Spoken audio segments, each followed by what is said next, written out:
கவி உறவுகளே வாருங்கள், சேதுவின் கவிதைகளை கேளுங்கள். அனைத்து மகளிருக்கும் இனிய மகளிர் தின வாழ்த்துக்களுடன் சேதுவின் கவிதைகள் கவிதை தளம்.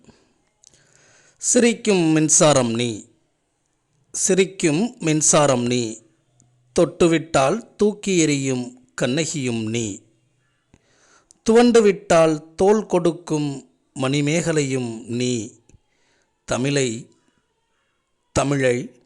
தூக்கிப் பிடிக்கும் அவ்வை பாட்டியும் நீ, அன்பின் ஓவியமாய் அனைத்து வீடுகளில் இருக்கும் அன்னையும் நீ, அனைவரின் இதயத்தை கவர்ந்த பெண்ணே நீ, மகத்தான மங்கை நீ. அனைத்து மகளிருக்கும் மகளிர் தின வாழ்த்துக்களுடன் கவிஞர் செல்வ சேதுராமன். நன்றி.